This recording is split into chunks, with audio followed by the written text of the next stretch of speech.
ಯಾಕಂದ್ರೆ ಇಡೀ ಒಂದು ಸರ್ಕಾರನೇ ನಿಂತಿದೆ. CM ಅವ್ರು ಬರ್ತಿದ್ದಾರೆ, DCM ಅವ್ರು ಬರ್ತಿದ್ದಾರೆ, ಮಿನಿಸ್ಟ್ರಿಗಳಿಗೆ ಇನ್ಚಾರ್ಜ್ ಅನ್ನ ವಹಿಸಿದ್ದಾರೆ. ಇದು ಅವ್ರಿಗೊಂದು ಪ್ರತಿಷ್ಠೆ ಪ್ರಶ್ನೆ ಕೂಡ ಒಂದು.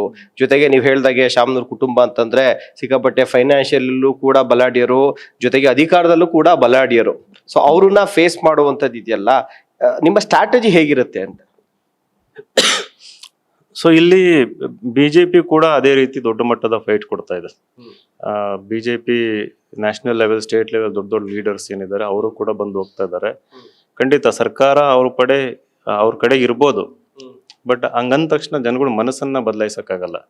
ಒಂದು ಒತ್ತಡ ತಂತ್ರಗಾರಿಕೆ ಇರುತ್ತೆ, ಕೆಲವೊಬ್ರು ನಿದ್ರಿಸ್ತಾರೆ. ಬೆಳಗ್ಗೆ ನಮ್ಮ ಗಾಂಧಿನಗರದ ಹುಡುಗರು ಬಂದಿದ್ರು, ಯಾರೋ ಸ್ವಲ್ಪ ಜನ ಬಿಜೆಪಿ ಸಪೋರ್ಟ್ ಮಾಡಿದ್ರು ಅಂತಂದು ಅವರಿಗೆ ನೀವು ಮುನ್ಸಿಪಾಲಿಟಿನಲ್ಲಿ ಕೆಲಸದಿಂದ ತೆಗೆದಾಕ್ತೀವಿ ಅಂತಂದು ಬೆದರಿಕೆ ಹೊಡ್ತಾ ಇದಾರೆ.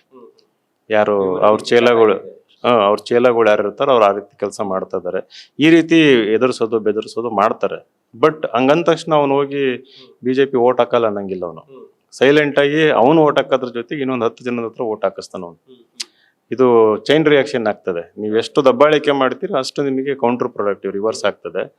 ಸೊ ನಮ್ಮ ಸ್ಟ್ರಾಟಜಿ ಏನಪ್ಪಾ ಅಂತಂದ್ರೆ, ವಿಶೇಷವಾಗಿ ನಾನು ಗ್ರಾಸ್ ರೂಟ್ ಲೆವೆಲ್ ಅಲ್ಲಿ ಇಳಿದು ಕೆಲಸ ಮಾಡುವಂತ, ನಾನು ಬೂತ್ ಲೆವೆಲ್ ಅಲ್ಲಿ ಹಳ್ಳಿ ಮಟ್ಟದಲ್ಲಿ ಮನೆಗೆ ಹೋಗಿ, ಅದು 27ನೇ ತಾರೀಕಿಂದ ಪ್ರತಿಯೊಂದು ಬೂತ್ಗೆ ಹೋಗಿ, ಅದು ನಂದು ರೂರಲ್ ಸೈಡ್ನ ನಾನು ನೋಡ್ಕೊಂತೀನಿ, ಜಾಸ್ತಿ ಫೋಕಸ್ ಮಾಡ್ತೀನಿ. ಪ್ರತಿಯೊಂದು ಹಳ್ಳಿ, ಸುಮಾರು ಒಂದು 26 ಹಳ್ಳಿ ಬರ್ತದೆ, 26 ಹಳ್ಳಿಗೂ ಹೋಗಿ, ಈಗಲೂ ಕೂಡ ಒಂದು ಮದುವೆ ಹೋಗಿದ್ವಿ, ಕೊಳೆನಹಳ್ಳಿ ಸತೀಶ್ ಅಂತ ಮುಖಂಡರು, ಸುಮಾರು ಈ ಕ್ಷೇತ್ರದ ಒಂದು 6 ಹಳ್ಳಿ ಜನಗಳೆಲ್ಲ ಬಂದಿದ್ರು, ಎಲ್ಲ ಸಮಾಜಕ್ಕೆ ಸೇರಿದಂಥವ್ರು. ಐ ಥಿಂಕ್ ಆ ಒಂದು ಮೂಡ್ ನೋಡ್ತಾ ಇದ್ರೆ ಎಲ್ಲರೂ ಇವತ್ತು ಬಿಜೆಪಿ ಪರ ಒಂದು ಶಿಫ್ಟ್ ಆಗ್ತಾ ಇದ್ದಾರೆ. ಕಾಂಗ್ರೆಸ್ನಲ್ಲಿ ಇದ್ದರೂ ಕೂಡ ಬಿಜೆಪಿ ಕಡೆ ಶಿಫ್ಟ್ ಆಗ್ತಾ ಇದೆ.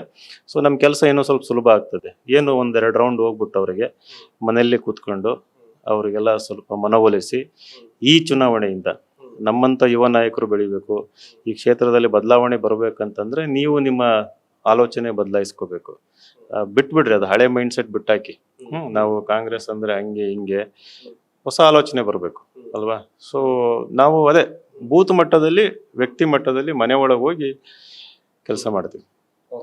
ಸರ್, ಕೊನೆಯದಾಗಿ ಸರ್, ದಾಸ ಕರಿಯಪ್ಪ ಅವರು, ಶ್ರೀನಿವಾಸ್ ಟಿ ದಾಸ ಕರಿಯಪ್ಪ ನಿಮ್ ಸ್ನೇಹಿತರು ಅಂತ ಹೇಳಿದ್ರಿ.